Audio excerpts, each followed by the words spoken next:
Everyone, welcome to JRF अड्डा। तो जो पहली बार जुड़ रहे हैं उन्होंने बायो देख ही लिया होगा। इसके अलावा जल्दी से क्लास को शेयर कर दो, फटाफट अपने ग्रुप में शेयर कर दो। क्लास स्टार्ट हो गई है, बता दो 5 ईयर प्लान का। आज जो है हमारा जो एग्जाम होने वाला है, समझो कि ये पहला और आखिरी रिवीजन होगा तुम्हारा 5 ईयर प्लान का। मेरे साथ साथ रिवाइज करोगे तुम सारे के सारे, और जितने भी इंपॉर्टेंट पॉइंट्स होंगे वो हम कवर कर लेंगे, मोस्टली सब कवर कर लेंगे आज की क्लास में, ठीक है। चलिए, ये जो है हमारा देखो लाइफ फाउंडेशन बैच, दिसंबर के जो एग्ज़ाम अब देने वाले हैं बच्चे, उनको भी प्रिपरेशन स्टार्ट करनी पड़ेगी। इसलिए बोल रहे हैं क्योंकि ज़रूरी नहीं है कि अगर ये वाला एग्ज़ाम थोड़ा सा लेट हुआ तो दिसंबर वाला भी लेट होगा, ऐसा ज़रूरी नहीं है, ये मान के मत चलो।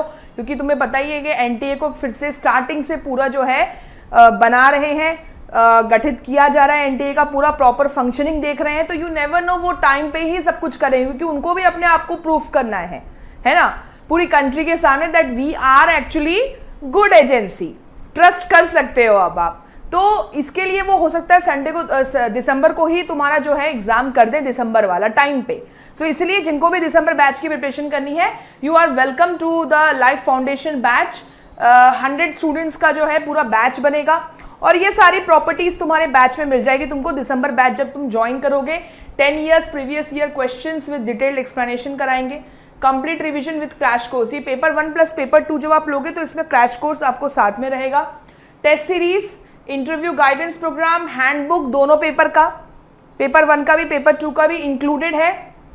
Quiz, study planner, counselling session in every 14 days बहुत रिक्वायर्ड है, और पर्सनल सपोर्ट तो तुमको ऐसे ही मिलता ही है, तुम बैच में ज्वाइन रहो या ना रहो, पर्सनल सपोर्ट तो तुमको मिल ही जाता है, ठीक है। चलिए, तो ये जो है 1 जुलाई से हम लोग बैच को स्टार्ट कर रहे हैं, दिसंबर बैच को।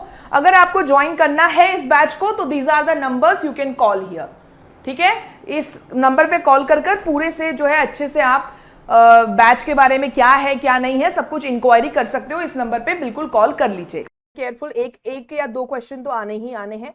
तो चलिए हम लोग स्टार्ट करते हैं थोड़ा जल्दी। तुम लोग का ऑब्वियसली तुम लोग पढ़ चुके होंगे, कई लोग हो सकता है पहली बार देख रहे हो, तो उनके लिए भी फायदेमंद है ये क्लास, और जो पहले पढ़ चुके हैं उनके लिए रिवीजन हो जाएगा, ठीक है। तो हम स्टार्ट करते हैं। देखो ये पूरे सीक्वेंस को देख लो, ये तुमको मैंने PDF में डाल रखा है कि किस किस ईयर में क्या क्या आया है। जैसे सबसे पहले जो है बायनेट लेकर आए थे यूनिटरी अप्रोच 1900 में, ठीक है।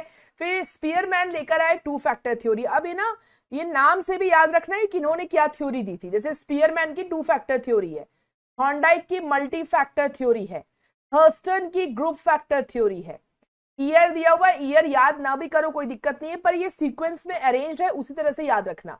कभी हो सकता है तुमको क्रोनोलॉजिकल ऑर्डर में अरेंज करने के लिए आ जाए। देखो भाई NDA का दिमाग कहीं भी जा सकता है, तो सब तरफ से रेडी रहो, ठीक है। फिर गिलफर्ड का आता है स्ट्रक्चर ऑफ इंटेलेक्ट।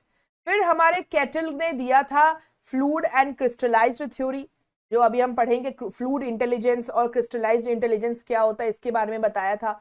फिर वर्नन और बर्ट का हायरार्किकल स्ट्रक्चर थ्योरी आता है। फिर हमारे गार्डनर का सबसे मोस्ट फेमस जो थ्योरी है मल्टीपल इंटेलिजेंस थ्योरी आई है। और उसके बाद हमारे जो है स्टर्नबर्ग ने दिया था ट्राइआर्किक थ्योरी ऑफ इंटेलिजेंस। इसको इंफॉर्मेशन प्रोसेसिंग थ्योरी भी बोला जाता है, हिंदी में भी लिख दिया है मैंने यहाँ पे, बिल्कुल देख लीजिएगा। एकात्मक दृष्टिकोण, 2 कारक सिद्धांत, बहुकारक सिद्धांत, समूह कारक सिद्धांत, बुद्धि की संरचना, द्रव और क्रिस्टलीकृत क्षमता, पदानुक्रमित संरचना सिद्धांत, मल्टीपल इंटेलिजेंस थ्योरी, और बुद्धि की त्रिचाप सिद्धांत, ट्राइआर्किक थ्योरी। ये मेरे पीछे छुप गया होगा हिंदी वाला, PDF मिलेगा तो बिल्कुल देख लीजिएगा।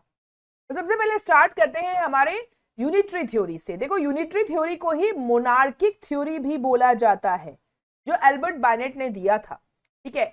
इनके हिसाब से भाई एक ही फैक्टर है इंटेलिजेंस का, दैट इज जनरल इंटेलिजेंस।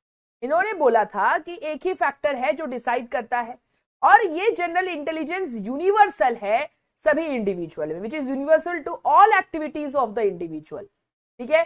सभी मतलब व्यक्ति की सभी गतिविधियों के लिए सार्वभौमिक होता है, और वो कहलाता है जनरल इंटेलिजेंस। तो ये था यूनिटरी फैक्टर थ्योरी, इसको मोनार्किक थ्योरी भी बोला जाता है। फिर आए स्पीयरमैन। चार्ल्स स्पीयरमैन 1904 में बोलते हैं कि यार क्या बकवास कर रहे हो भाई, जनरल इंटेलिजेंस क्यों है, कई लोगों में स्पेसिफिक फैक्टर भी होता है, ऐसा नहीं कह सकते कि जनरल इंटेलिजेंस ही हो या जनरल फैक्टर ही डिसाइड करे। तो इन्होंने दो एबिलिटी की बात की या दो फैक्टर की बात की, इसलिए इसको टू फैक्टर थ्योरी बोलते हैं। सबसे पहले इन्होंने बोला जनरल फैक्टर और दूसरा बोला स्पेसिफिक फैक्टर।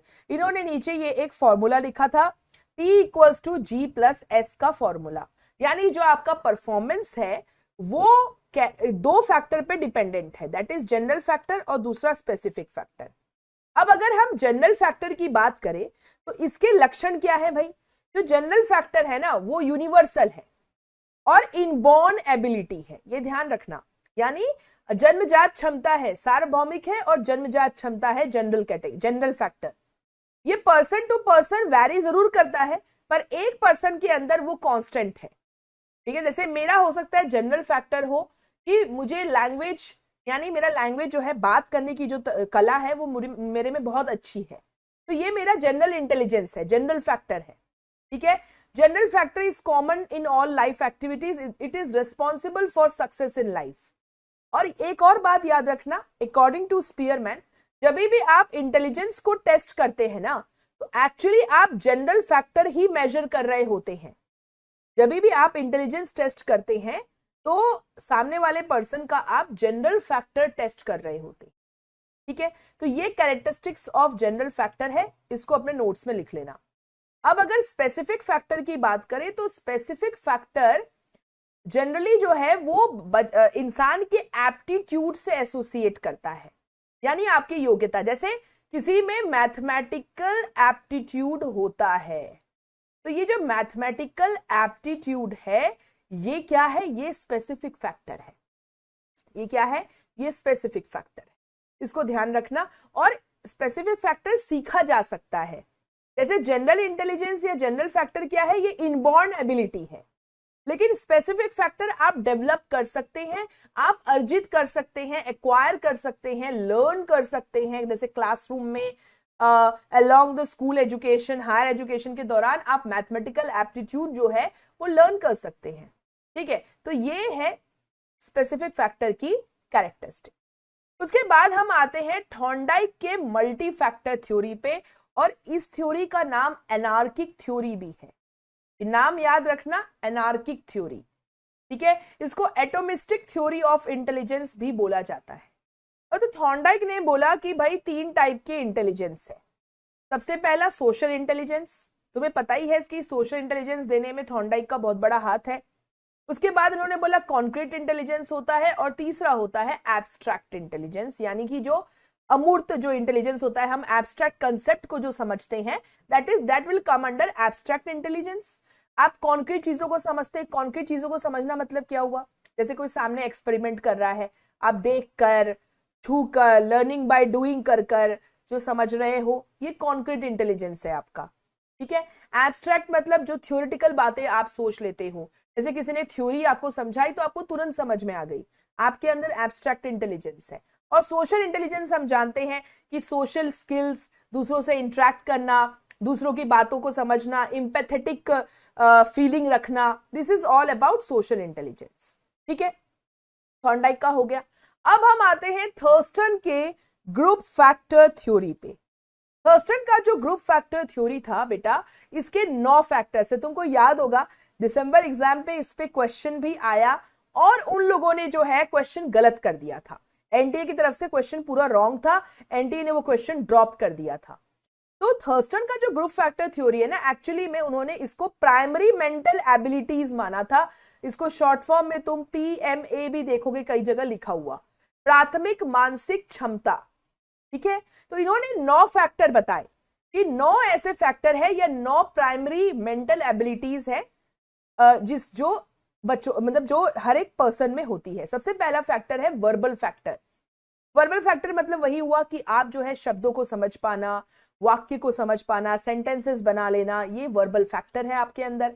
स्पेशियल फैक्टर मतलब 3D इमेजेस को समझना, 2D इमेजेस को समझना, इन दोनों के बीच के डिफरेंस को समझना कि 2D 2 डायमेंशनल इमेज क्या होता है, 3 डायमेंशनल इमेज क्या होता है, ये स्पेशियल फैक्टर है। न्यूमेरिकल फैक्टर यानी कि नंबर से रिलेटेड सारी चीजें आप कर पाते हो, कैलकुलेशंस कर पाते हो। मेमोरी फैक्टर, याद रखने की क्षमता। Word fluency factor, word fluency में क्या है, आप कितनी, आपका जो है ना, आपका मतलब कई लोग होते हैं ना बहुत ज्यादा शब्द कोश जो होता है उनका वो बहुत रिच होता है, बहुत वर्ड्स को बहुत अच्छे से यूज कर पाते हैं, इंग्लिश में बोलते हैं वोकैबुलरी, है ना, उनका वोकैबुलरी जो है बहुत स्ट्रांग होता है, सारे शब्दों को बहुत अच्छे से यूज करेंगे, पर्यायवाची शब्द भी बोल देंगे आपको, मतलब आप तो एक ही शब्द यूज करेंगे अपने जनरल लैंग्वेज में, वो बहुत सारे अलग अलग शब्दों को यूज करेंगे। ये क्या है, वर्ड फ्लुएंसी फैक्टर। फिर इंडक्टिव रीजनिंग और डिडक्टिव रीजनिंग तुम जानते ही हो।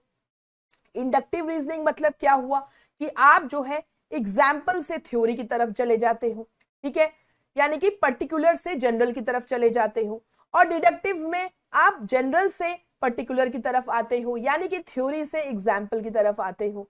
फिर perceptual speed factor, perceptual speed यानी अवधारणात्मक गति कारक, ये क्या है, कितनी जल्दी आप किसी कंसेप्ट को समझते हो, this is perceptual speed factor. और प्रॉब्लम सॉल्विंग फैक्टर, ये 9 फैक्टर के नाम थोड़ा देख लेना, क्योंकि एनटीए ने दिसंबर में क्वेश्चन पूछा था, तो वो आपको पहचानने के लिए दे सकते हैं, फैक्टर्स दे देंगे and you have to identify कि इनमें से कौन सा थर्स्टन का प्राइमरी मेंटल एबिलिटी था। तो ये 9 फैक्टर के नाम याद रखना, ठीक है, बार बार रिवाइज करोगे ना तो याद हो जाएगा, कोई बहुत हार्ड नहीं है। इसके बाद आते हैं बर्ट और वर्नन के हायरार्किकल थ्योरी पे। ये हायरार्किकल थ्योरी दी थी बर्ट और वर्नन ने।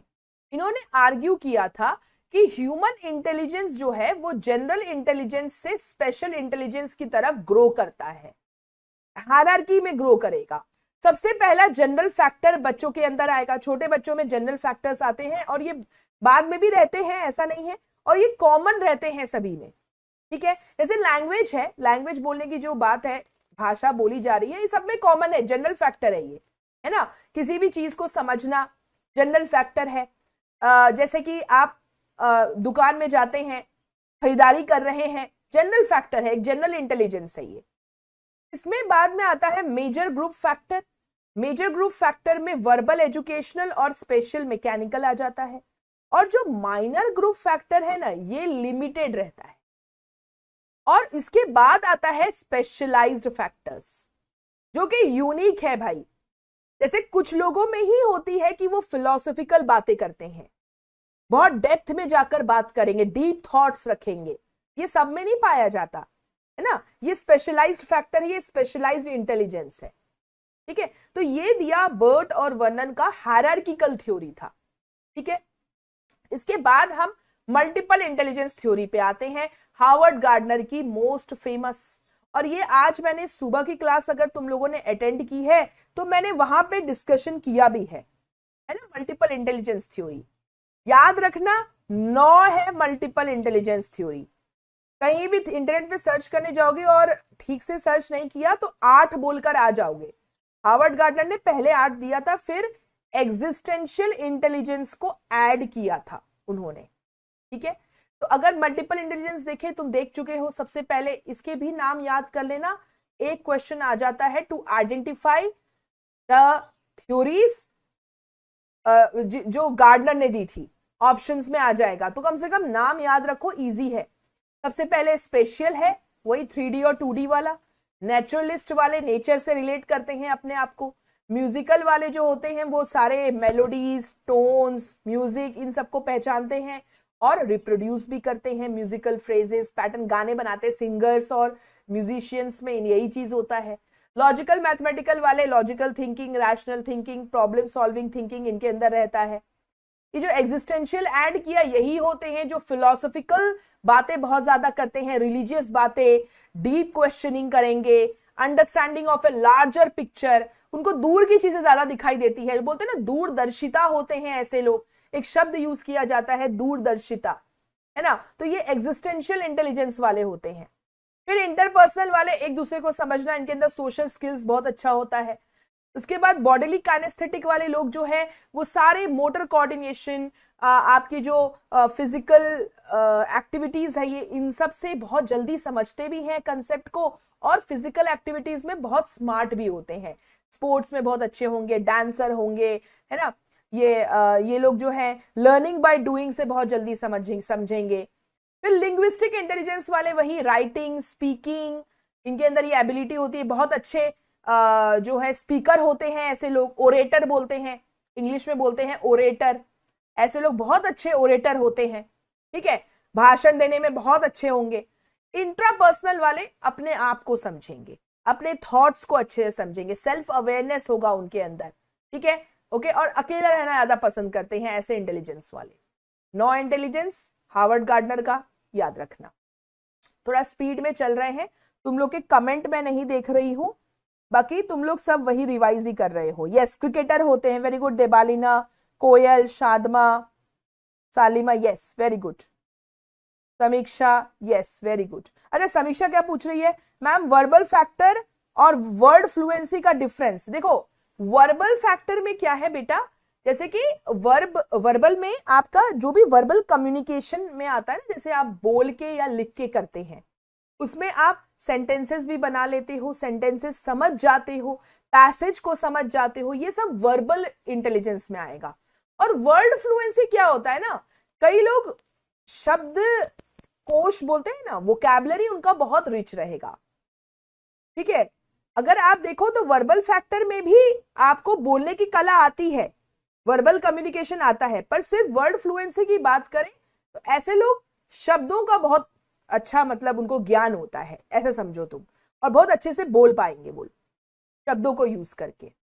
जरूरी नहीं है कि आपके अंदर वर्ड फ्लुएंसी हो तो आप जो है लिखने में बहुत अच्छे हो या पैसेज को आप बहुत जल्दी समझ जाओ, तो वर्बल फैक्टर में ये चीज सब कुछ हो जाएगा, पर वर्ड फ्लुएंसी में वर्ड्स को लेकर बहुत सही रहते हैं वो, ठीक है। अब आते हैं स्ट्रक्चर ऑफ इंटेलेक्ट। तुम ऐसा भी बोल सकते हो कि वर्बल फैक्टर के अंदर वर्ड फ्लुएंसी फैक्टर आ जाएगा, ठीक है। अब स्ट्रक्चर ऑफ इंटेलेक्ट जो है वो गिल्डफोर्ड का दिया हुआ है, इसको कॉप से याद रखना, COP कॉप। C से आता है कंटेंट, O से आता है ऑपरेशन और P से आता है प्रोडक्ट। और इसका कैसा कॉम्बिनेशन है ध्यान रखना, कॉप अगर याद रखते हो इसी तरह से कॉप को, तो कंटेंट में जो है 5 काइंड होते हैं, 5, ऑपरेशन में 6 और प्रोडक्ट में 6, और ये एक क्यूब की तरह बना होता है, क्यूब की तरह, क्यूब जानते हो ना, क्यूब की तरह दिखता है ये। और इन्होंने बोला कि कंटेंट में 5 काइंड ऑफ कंटेंट होते हैं, जैसे visual, auditory, symbolic, semantic, behavioural. अब बोलोगे मैम ये भी याद करना पड़ेगा, लेकिन एक बार देख कर जरूर चले जाना, ठीक है। याद तो नहीं रहता है, बहुत मुश्किल से याद होता है, लेकिन अगर एक बार देख कर भी जाओगे ना तो पहचान जाओगे तुम, ठीक है। ऑपरेशन 6 काइंड के होते हैं, cognition, memory recording, memory retention, divergent production, convergent production और इवैल्यूएशन। और प्रोडक्ट भी 6 काइंड के होते हैं, unit, class, relation, system, transformation and implication. थोड़ा टफ है, लेकिन कम से कम इतना याद रखो कि इन्होंने कंटेंट, ऑपरेशन और प्रोडक्ट की बात करी थी, ठीक है।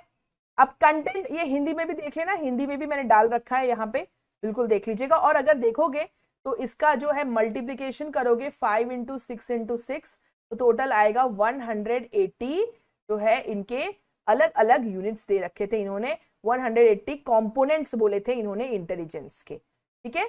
180 का कॉम्बिनेशन याद रखना।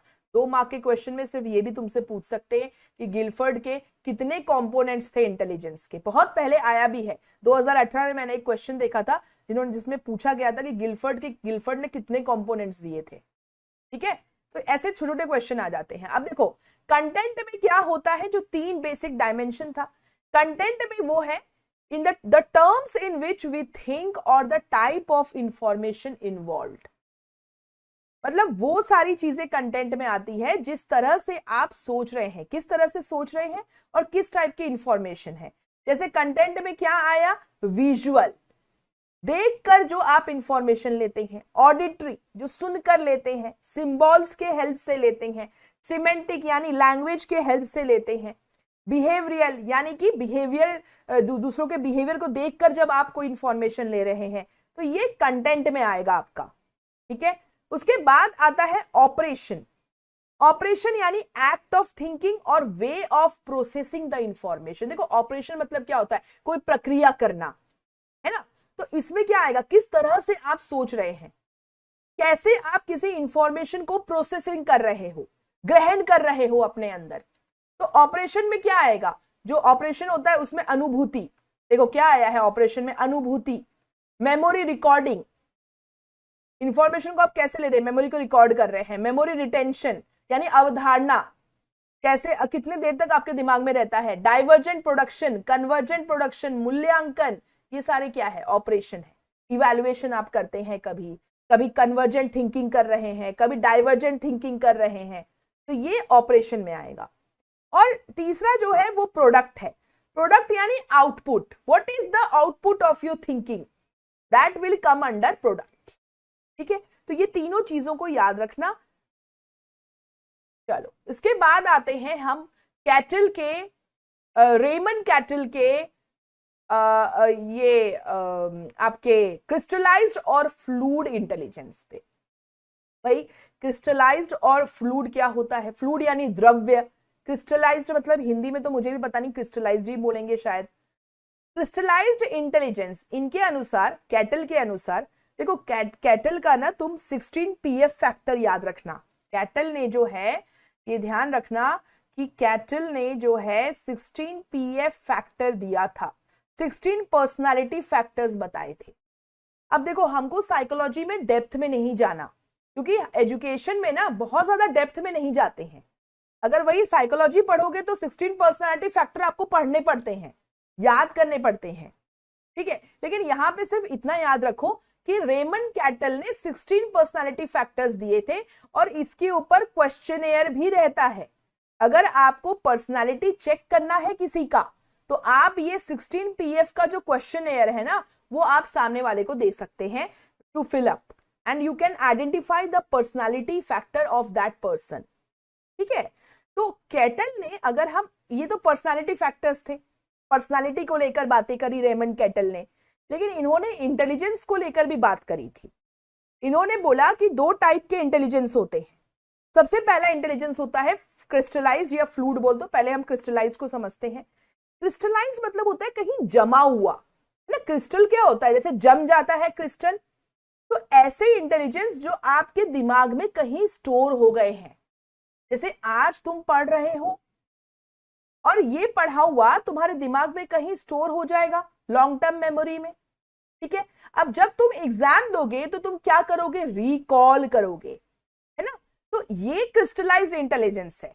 ये आपका क्रिस्टलाइज्ड इंटेलिजेंस काम करेगा when you are recalling some facts and information while solving any problem.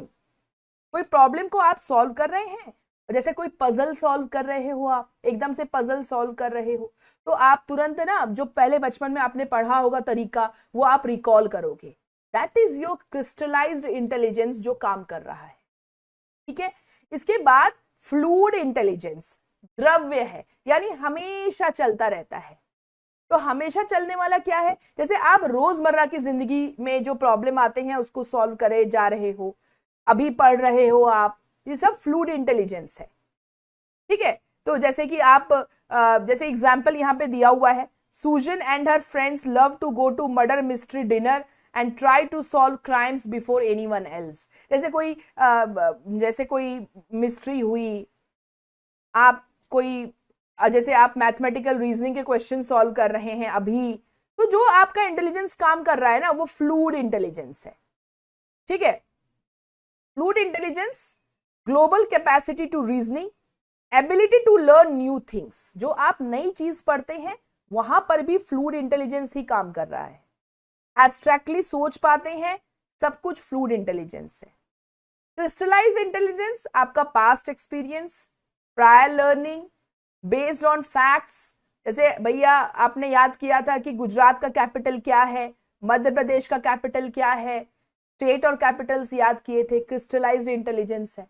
और कहते हैं कि क्रिस्टलाइज्ड इंटेलिजेंस जो है एज के साथ इंक्रीज होता है और फ्लूइड इंटेलिजेंस एज के साथ डिक्रीज होता है, ये याद रखना।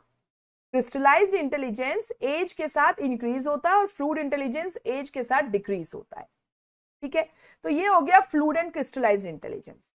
अब हम आते हैं स्टर्नबर्ग के ट्राइआर्किक थ्योरी ऑफ इंटेलिजेंस पे। ठीक है, इसको याद करने का तरीका है CCE, इतना याद रखो। सी से हो जाता है आपका कॉम्पोनेंशियल। कॉम्पोनेंशियल यानी वो इंटेलिजेंस जो आपके दिमाग में विश्लेषण का काम करता है। आप जब एब्स्ट्रैक्टली सोचते हैं या इंफॉर्मेशन को प्रोसेसिंग करते हैं तो कौन सा इंटेलिजेंस काम करता है? According to Sternberg, componential. ठीक है, दूसरा आता है आपका कंटेक्सचुअल। अरे यार, यहां तो पूरा लाइन हो गया है, यहां पे लिख देती हूं CCE। तो C से हो गया कंपोनेंशियल, दूसरे C से कंटेक्सचुअल। कंटेक्सचुअल शब्द से समझो, कंटेक्स्ट मतलब होता है संदर्भ। तो कंटेक्सचुअल क्या हुआ? यानी कोई प्रैक्टिकल प्रॉब्लम आ गई आपके वहां पे, आपकी लाइफ में।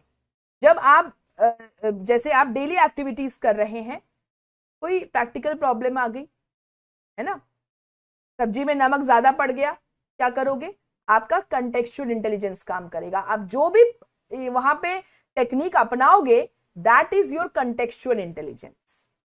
एक्टिवा खराब हो गई, गाड़ी खराब हो गई, तुरंत आपने कुछ सोल्यूशन निकाल लिया, कुछ जुगाड़ निकाल लिया, that is your contextual intelligence, that is your practical intelligence. ठीक है, और तीसरे में आता है एक्सपीरियंशियल। एक्सपीरियंशियल यानी कि इसको बोलते हैं क्रिएटिव। जैसे जो लोग क्रिएटिव आइडियाज लेकर आते हैं, न्यू आइडियाज लेकर आते हैं, जैसे आर्टिस्ट लोग होते हैं, साइंटिस्ट लोग होते हैं, उनके अंदर एक्सपीरियंशियल इंटेलिजेंस होता है। जो ये कंटेक्सचुअल इंटेलिजेंस वाले होते हैं, इनको आप स्ट्रीट स्मार्ट भी बोल सकते हो। ठीक है, ओके, सो ये हो गया। अब जब आप कंपोनेंशियल इंटेलिजेंस की बात करते हैं ना, एनालिटिकल इंटेलिजेंस, हिंदी में भी लिखा हुआ है, देखो यार मैं हिंदी में भी देख लेती हूं। कंपोनेंशियल को तो यही लिखा है, अनुभवात्मक एक्सपीरियंशियल इंटेलिजेंस और प्रासंगिक इंटेलिजेंस। ठीक है, जो कंपोनेंशियल है ना, उसको विश्लेषणात्मक बुद्धि भी बोलेंगे, एनालिटिकल। तो जो कंपोनेंशियल इंटेलिजेंस होता है ना, इसके अंदर भी 3 कंपोनेंट्स होते हैं, इसको ध्यान रखना। पहला कंपोनेंट इसमें काम कर रहा होता है नॉलेज एक्विजिशन। नॉलेज एक्विजिशन मतलब होता है ज्ञान अर्जन घटक। नॉलेज आप पहले अर्जन करते हैं, एक्विजिशन करते हैं, कोई भी न्यू इंफॉर्मेशन को पहले समझने की कोशिश करते हैं। और समझते कैसे हैं? आप अपने प्रायर नॉलेज से उसको रिलेट करते हैं। ये होता है पहला कंपोनेंट, नॉलेज एक्विजिशन कंपोनेंट। दूसरा कंपोनेंट इसमें आता है मेटा कंपोनेंट। मेटा है ये, मेटा मतलब क्या हुआ? सबका राजा, थिंकिंग अबाउट वंस थिंकिंग, हम बोलते हैं ना, मेटा वर्ड को हमेशा वैसे यूज करते हैं।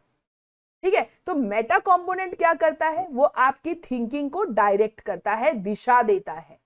ठीक है, ओके। और लास्ट में आता है तीसरा कंपोनेंट, परफॉर्मेंस कंपोनेंट। यानी आप जो भी प्रक्रिया कर रहे हैं, जो भी काम कर रहे हैं, जैसे एनकोडिंग कर रहे हैं, आप सॉल्व कर रहे हैं कोई प्रॉब्लम को, तो वहां पे आपका परफॉर्मेंस कंपोनेंट काम करता है। मतलब ये वो कंपोनेंट है जो आपको कोई टास्क परफॉर्म करने में, कोई प्रॉब्लम को सॉल्व करने में हेल्प करता है। ठीक है, तो कंपोनेंशियल इंटेलिजेंस के भी 3 कंपोनेंट है। सबसे पहले knowledge acquisition, Meta component, performance component. Hindi में देखेंगे ज्ञान अर्जन घटक, मेटा कंपोनेंट ही लिखा है, और प्रदर्शन घटक। क्या है? प्रदर्शन घटक। ठीक है, हो गया, दैट्स इट। तो यहां पे आपके पूरे मैंने आज इंटेलिजेंस की थ्योरी रिवाइज कर डाली है। पूरी इंटेलिजेंस की थ्योरी जो है आपकी रिवाइज हो गई है, right from the unitary theory to the Sternberg triarchic theory. ठीक है, अब कुछ क्वेश्चन कर लेते हैं। पहला क्वेश्चन तुम्हारी स्क्रीन पे है, आंसर करो।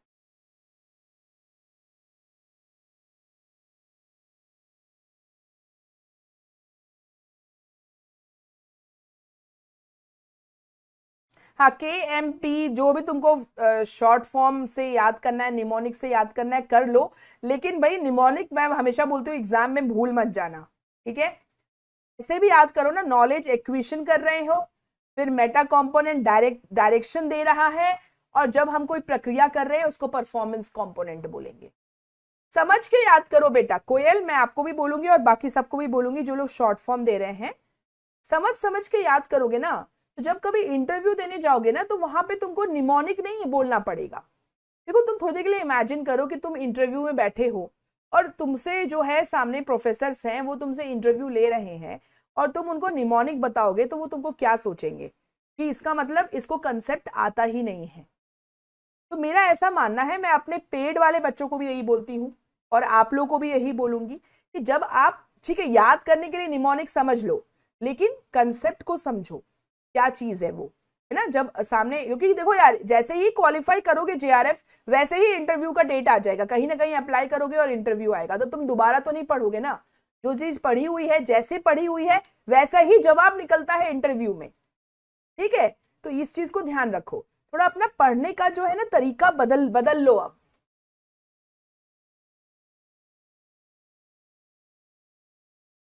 चलो, यस, वेरी गुड। तो ये तो तुमको याद ही है कि स्टर्नबर्ग के according which one of the following is the most important goal in learning intelligent behaviour, that is confronting novel task and situations of learning to deal with them. अब मुझे ये बताओ, नोवेल टास्क मतलब क्या होता है? कोई भी नया कार्य। तो ये बताओ, ये कौन सा कंपोनेंट है स्टर्नबर्ग का? ये स्टर्नबर्ग का कौन सा कंपोनेंट की बात कर रहा है जहां पे आप नोवेल टास्क को कन्फ्रंट कर रहे हैं और लर्निंग सिचुएशन, जो भी सिचुएशन आ रही है उससे डील कर रहे हैं? ये बताइए, ये कौन सा कंपोनेंट है? जल्दी से। गुड आफ्टरनून जिया, फटाफट, कौन सा कंपोनेंट है ये?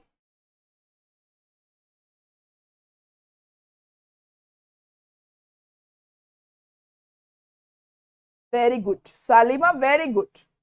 कोयल, वेरी गुड। एक्सपीरियंशियल, है ना। एक्सपीरियंशियल, और जो क्रिएटिव वाला भी था, सेम वही चीज। Very good. चलिए नेक्स्ट क्वेश्चन पे आइए। यही वाला क्वेश्चन मैं कह रही थी कि सिंपल इंटेलिजेंस थ्योरी देते हैं and you have to match with the exponents, promoters से आपको मैच करना होता है। जल्दी से मैच कर दीजिए। नहीं, समीक्षा, समीक्षा बेटा कंटेक्चुअल नहीं होगा। देखो यहाँ पे ना नोवेल टास्क है, नोवेल मतलब कोई नई सिचुएशन आ गई है, कोई नया जो है कुछ नया आगे से कोरोना आया था, कोरोना से डील करने के लिए जो आपको इंटेलिजेंस लगा, that is your experiential intelligence, यानी कि कौन सा कंपोनेंट हो रहा है? क्रिएटिव वाला।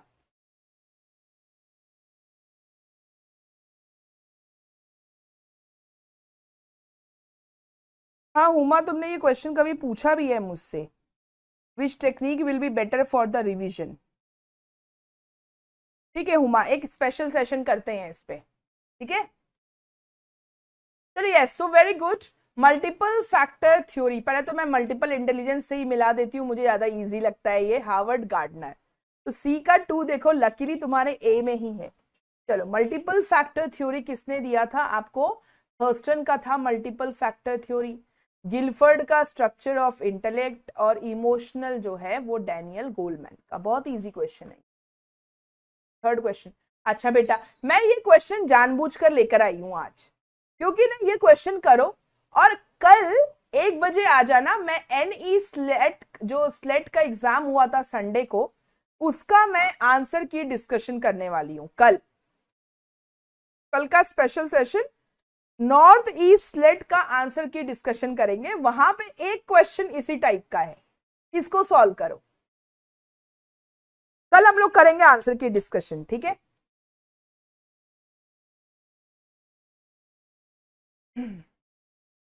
इस क्वेश्चन को सॉल्व करो। बिल्कुल मिलता जुलता क्वेश्चन दिया है एनी स्लेट ने, बस थोड़ा सा चेंज कर दिया है, बाकी यहीं से कॉपी पेस्ट किया है उन लोगों ने।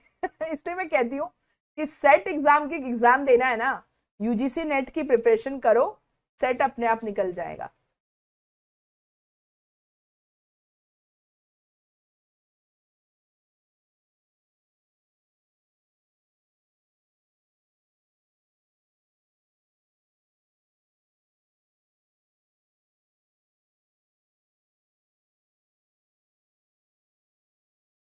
ध्यान से करना, ठीक है, ध्यान से करना।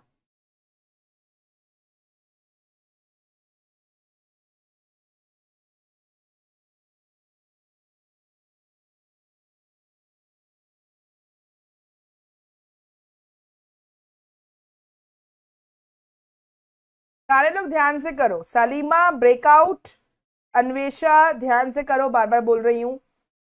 देखो क्वेश्चन समझो। Guidance is for all, very good, सही बात है भाई, एजुकेशनल गाइडेंस सबके लिए है ना। एजुकेशन गाइडेंस, वोकेशनल गाइडेंस किसी को भी आप दे सकते हैं, सबको जरूरत पड़ती है, तो मार्गदर्शन सभी के लिए है, no doubt it is correct. Guidance is based on individual differences. देखो भैया हमको इंडिविजुअल डिफरेंसेस को ध्यान रखना है। तुम वोकेशनल गाइडेंस दे रहे हो तो सबको क्या कॉमर्स के बारे में ही बताओगे कि कॉमर्स सही है? अब जो साइंस वाला बच्चा है उसको साइंस के बारे में दोगे ना गाइडेंस। वोकेशनल गाइडेंस तुम दे रहे हो, लेकिन इंडिविजुअल डिफरेंस भी तो ध्यान रखना है आपको, तो ये भी सही है। मार्गदर्शन, व्यक्तिगत अंतर पर ध्यान देना है आपको। Guidance is not continuous process, ये क्या बात हुई? गाइडेंस कंटिन्यूअस हो सकता है। गाइडेंस इज इंटरमिटेंटली ऑर्गेनाइज, रुक रुक कर होता है। लैग आप रखोगे तो गाइडेंस फिर क्या मतलब रहा, है ना। बच्चा आपके पास गाइडेंस लेने आया है, आप आज आपने दे दिया, फिर बोला तू है ना बेटा 10 दिन बाद आना तो फिर काय का गाइडेंस? ठीक है, हटा दो इसको। Guidance has a specific code of ethics, बिल्कुल होता है, काउंसलिंग में भी होता है, विशिष्ट आचार संहिता होती है। Guidance is not the panacea for all the ills, this is also correct. सभी बीमारियों का रामबाण नहीं है। अगर आपको साइकोलॉजिकल डिसऑर्डर है तो, या फिर पर्सनालिटी डिसऑर्डर है, स्प्लिट पर्सनालिटी डिसऑर्डर से आप ग्रसित हैं, तो आप गाइडेंस लेने नहीं जा सकते, फिर आपको काउंसलिंग करने जाना पड़ेगा, बड़े प्रोफेशनल्स के पास जाना पड़ेगा। So guidance is not the panacea for all ills.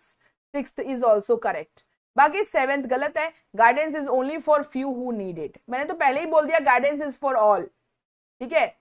तो 1, 2, 5 एंड 6 इज द आंसर, ठीक है। चलो नेक्स्ट क्वेश्चन पे आ जाओ। Experiential learning theories that situate experience at the core of the learning process are based on,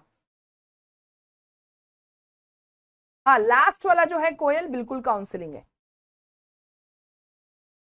अनुभव जन्य अधिगम सिद्धांत जो सीखने की प्रक्रिया के मूल में अनुभव को स्थित करते हैं, वो किन पर आधारित हैं?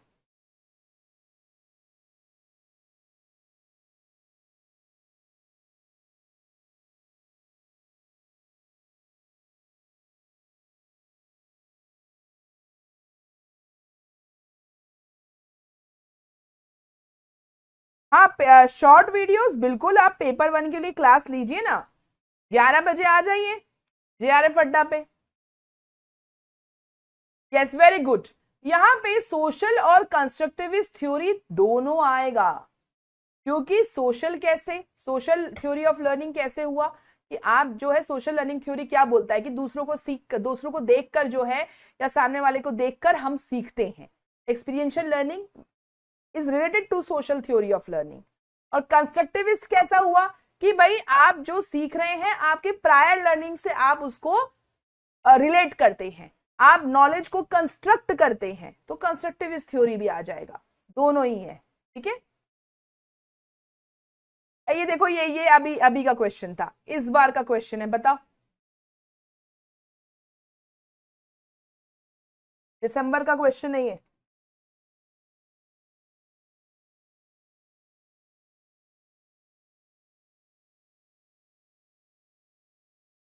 हाँ बैंडुरा ने दिया था बिल्कुल, देबालिना, यस। और कोयल बोली experience comes from interaction with others, yes, इसलिए सोशल लर्निंग थ्योरी भी आएगा।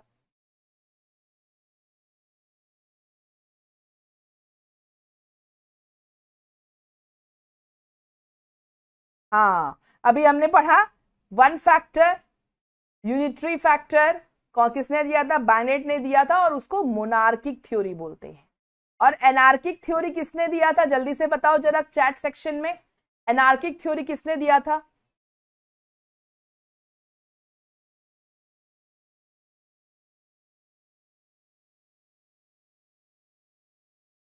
एनार्किक थ्योरी किसने दिया था?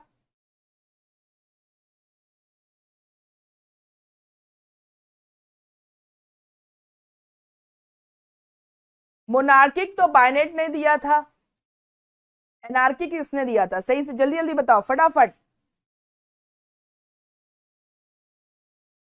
यस समीक्षा, वेरी गुड। थॉर्नडाइक, थॉर्नडाइक का था जिसने 3 इंटेलिजेंस की बात करी थी। सबसे पहले सोशल इंटेलिजेंस, दूसरा कॉन्क्रीट इंटेलिजेंस, और तीसरा एब्स्ट्रैक्ट इंटेलिजेंस। ऐसे ही करके याद कर लिया करो। अभी हुमा मुझसे पूछ रही थी कि मैम रिवीजन कैसे करें, तो क्वेश्चन सॉल्व करते टाइम पे ना हुमा रिवाइज भी कर लिया करो तुरंत। जब बार बार एक ही चीज को रिवाइज करते हैं ना तो वो चीज दिमाग में बैठ जाती है। इसलिए बोलते हैं कि क्वेश्चन सॉल्व करो और तुरंत कंसेप्ट को रिवाइज करो साथ में कि क्या क्या कंसेप्ट था, ये नहीं कि क्वेश्चन सॉल्व करके निकल गए। अच्छा ये बताओ हायरार्किकल थ्योरी किसने दिया था? चलो मैं वापस से रिवाइज करा रही हूं। हायरार्किकल थ्योरी किसने दिया था?